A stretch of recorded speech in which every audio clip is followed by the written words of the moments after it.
আপনি কি জানেন 90% নতুন ফ্রিল্যান্সার সফল হতে পারে না? কারণ তারা এমন কিছু ভুল করে যা প্রথম দিকে তাদের ক্যারিয়ার গুলো নষ্ট করে দেয়। আপনি কি সেই ভুলগুলো করছেন? যদি ফ্রিল্যান্সিং এ ক্যারিয়ারে সফল হতে চান তাহলে অবশ্যই এই ভিডিওটা দেখতে। কারণ আজ আমি 10টি কমন ভুলের কথা বলব যা প্রায় সমস্ত ফ্রিল্যান্সার করে থাকে। অলমোস্ট প্রায় ফ্রিল্যান্সার করে থাকে। কিন্তু আপনি যদি এই ভুলগুলো এড়িয়ে চলেন তাহলে অবশ্যই আপনি ফাইবারে কিংবা মার্কেট প্লেসে আপনার সফলতার সম্ভাবনা দ্বিগুণ বেড়ে যাবে। আর হ্যাঁ, ভিডিওর একদম শেষ অংশে আমি আপনাদের জন্য একটা স্পেশাল অফার রাখছি যা আপনাকে এই ভুলগুলো এড়িয়ে সফল হতে সাহায্য করবে।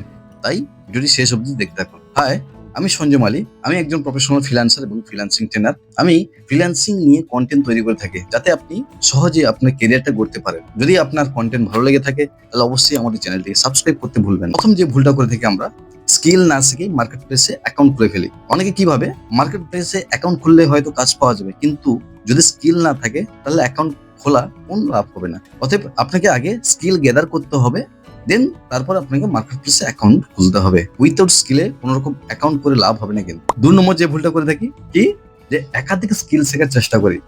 আমরা অনেকেই থাকি যে নতুন, বিশেষ করে নতুনরা যারা অনেক সময় একসাথে 4টে-5টা স্কিল শেখে। কখনো ভিডিও এডিটিং, কখনো গ্রাফিক ডিজাইন, কখনো ডিজিটাল মার্কেটিং, কখনো ওয়েবসাইট ডিজাইন।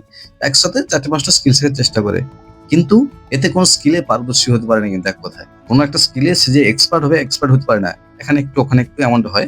তো তার জন্য আপনি কি করতে, প্রথমে পার্টিকুলার কোন একটা স্কিলে এক্সপার্ট হতে হবে, তারপর আপনি কাজের জন্য অ্যাপ্লাই করুন। এতে আপনার জন্য বেটার। 3 নম্বর যে ভুলটা আমরা করে থাকি কি, যে ক্লায়েন্টের সাথে ভুলভাল ইংরেজিতে কথা বলা।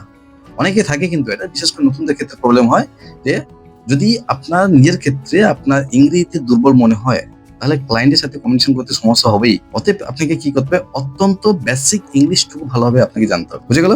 4 নম্বর যে ভুলটা করি আমরা, যে ঘন ঘন প্রোফাইল পরিবর্তন করা। অনেকে থাকে কি, যে আজকের এই সার্ভিস দিচ্ছি, কালকে ওই সার্ভিস, আজকের ডিজিটাল মার্কেটিং ক্যাটাগরি গিগ দিচ্ছি, কালকের গ্রাফিক ডিজাইনে গিগ দিচ্ছি, কালকের ভিডিও এডিটিং এ গিগ দিচ্ছি। তো এমনটা করলে কিন্তু এতে মার্কেট প্লেসে অ্যালগরিদম কনফিউশনে হয়। তার ক্ষেত্রে আপনার জন্য একটা, আপনার যে র্যাঙ্কিং লেভেলটা কমিয়ে দেয় অনেকটা।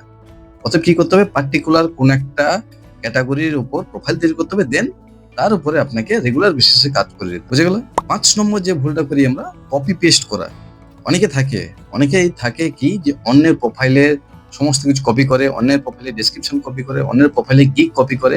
তো কপি পেস্ট বিষয়টা ছাড়তে হবে।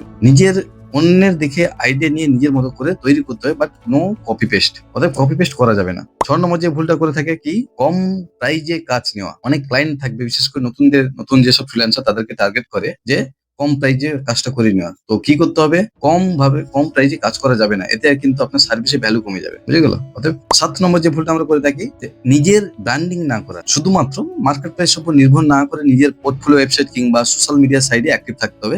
কারণ কেন, যে মার্কেট প্লেসে কিন্তু লং টাইম টিকবে কিনা তারও কোনো গ্যারান্টি নেই, বা আপনি লং টাইম থাকতে পারবে কিনা তার কোনো গ্যারান্টি নেই। তো তার জন্য আপনাকে কিন্তু সোশ্যাল সাইডে অ্যাক্টিভ থাকতে হবে, কিংবা আপনার নিজস্ব কোনো পোর্টফোলিও তৈরি করতে হবে। 8 নম্বর যে ভুলটা করে থেকে আমরা, কাজ শেখা মাত্রই মার্কেট প্লেসে চলে আসি, কিন্তু প্র্যাকটিসের অভাব থেকে যায়, বা প্র্যাকটিস করি না। আপনার স্কিল হয়তো আপনি জানেন, স্কিল হয়তো করেছেন, বাট স্কিল হয়তো শিখেছেন, কিন্তু আপনি প্র্যাকটিসের জন্য অনেক কিছু পিছিয়ে পড়ছেন। তার জন্য আপনি কি করতে হবে, স্কিল শেখার পরে কিছু প্রজেক্ট প্র্যাকটিস করতে হবে, কিছু প্র্যাকটিস প্রজেক্ট করতে হবে, তারপর মার্কেট প্লেসে অ্যাপ্লাই করুন। এতে 9 নম্বর যে ভুলটা আমরা করে থাকি, রিভিউ না নেওয়া। অনেকেই প্রথম কাজ শেষ করার পর ক্লায়েন্টের কাছ থেকে রিভিউ নেয় না বলা ভুল হবে, ক্লায়েন্টও দেয় না। কারণ ঘাটতি কোথায়, কমিউনিকেশনে ঘাটতি। হয়তো আপনি ক্লায়েন্টকে ঠিকমতো সার্ভিস দিতে পারছেন না, কিংবা হয়তো ক্লায়েন্টকে ঠিকমতো কনভিন্স করতে পারছে না, যার কারণে কিন্তু ক্লায়েন্ট আপনাকে রিভিউ দিচ্ছে না। আর রিভিউ যদি না নেন, আপনার ফিউচার ক্লায়েন্টের ক্ষেত্রে প্রবলেম হবে। অত আপনাকে কি করতে হবে, ক্লায়েন্টের কাছ থেকে রিভিউ নিতে হবে, প্রপার ওয়েতে মেসেজ করে কনভিন্স করে ক্লায়েন্টের কাছ থেকে রিভিউ নিতে হবে।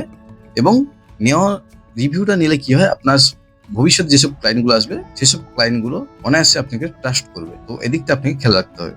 10 নম্বর যে ভুলটা করে থাকি, যে ধৈর্য হারিয়ে ফ্রিল্যান্সিংটা ছেড়ে দেয় অনেকে কি করে, 1 মাস 2 মাস চেষ্টা করার পর কাজ না পেয়ে ফ্রিল্যান্সিং ছেড়ে দেয়। কিন্তু সফল হওয়ার জন্য বা সফল ফ্রিল্যান্সার হওয়ার জন্য ধৈর্য ধরে থাকতে হয়। কারণ ফ্রিল্যান্সিং কোনো রকেট সায়েন্স না। আপনি যদি প্রপার ভাবে ফ্রিল্যান্সিং এ কাজগুলো শিখতে পারেন, প্রপার ওয়েতে ক্লায়েন্ট হ্যান্ডলিং করতে পারেন, প্রপার ওয়েতে ক্লায়েন্ট পিচ করতে পারেন, অবভিয়াসলি সফলতা পাবেন। তো এই ছিল টোটাল 10টা যে কমন ভুলের কথা। আপনি যদি ফ্রিল্যান্সিং এ সফল হতে চান তাহলে এই ভুলগুলো এড়িয়ে চলা আপনার জন্য খুবই গুরুত্বপূর্ণ।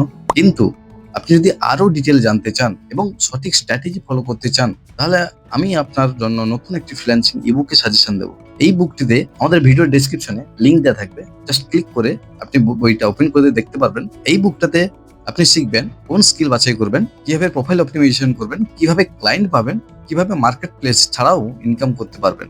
সো এই ছিল টোটাল 10টি ভুলের কথা। এই 10টি ভুলের মধ্যে আপনি কোনটা করছেন কমেন্ট বক্সে জানাবেন। আর যদি ভিডিওটি ভালো লাগে তাহলে অবশ্যই লাইক করবেন, কমেন্ট করবেন এবং সাবস্ক্রাইব করতে ভুলবেন না। দেখা হবে পরবর্তী ভিডিওতে।